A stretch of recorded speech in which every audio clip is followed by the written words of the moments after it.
जरा सांभाळून श्रीमंत.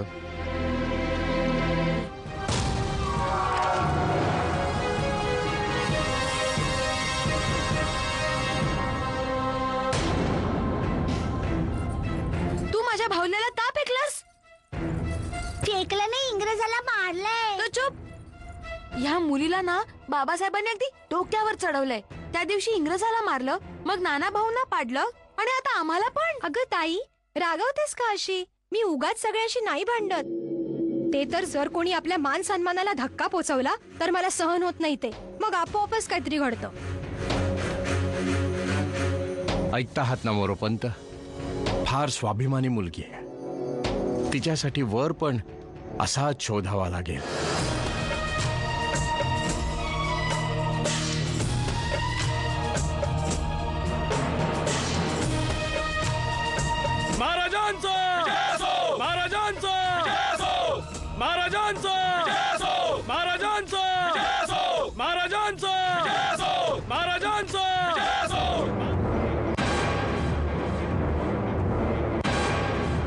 या मेरे मौला,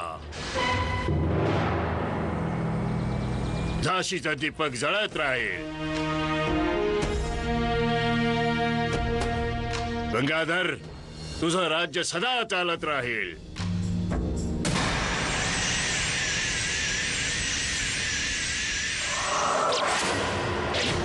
महाराज महाराज महाराज महाराज महाराज महाराज, तो बघा तिकडे. पकडा पकडा त्याला, सोडू नका.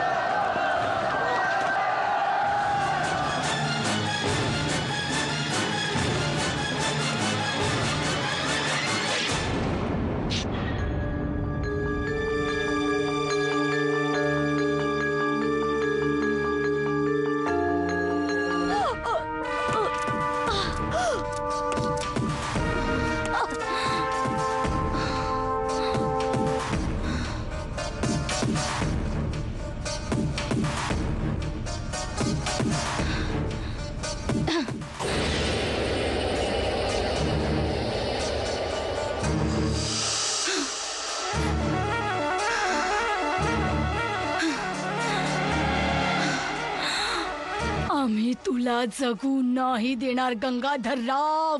रावसाहेब, ज्या वेळेस आमच्या महाराजांना तीराने घायाळ केलं गेलं त्यावेळेस झाशीचे जनता जनार्दन हजारोंच्या संख्येने हजर होते. सर्वांनी पाहिलं की तीर एका इंग्रजाने मारला जो तुमच्याच सैन्याच्या गणवेशात होता. I am sorry mister Bhopatkar, I do not agree.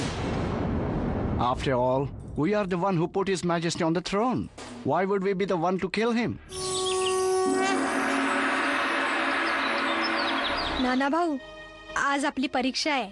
तुझे हात तर बांधलेले आहेत मनू. बांधलेले नाहीयेत, बांधून घेतलेत.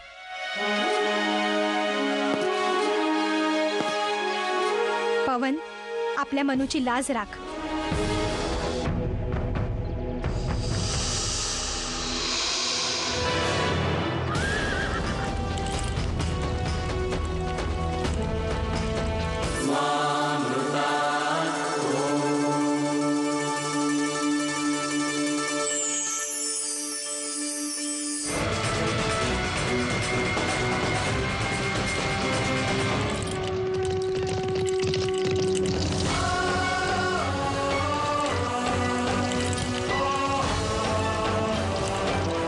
झाशीचा प्रत्येक दावेदार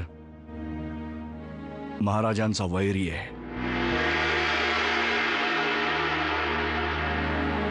अशा अवस्थेत तर झाशीचा वारस हो तात्याजी.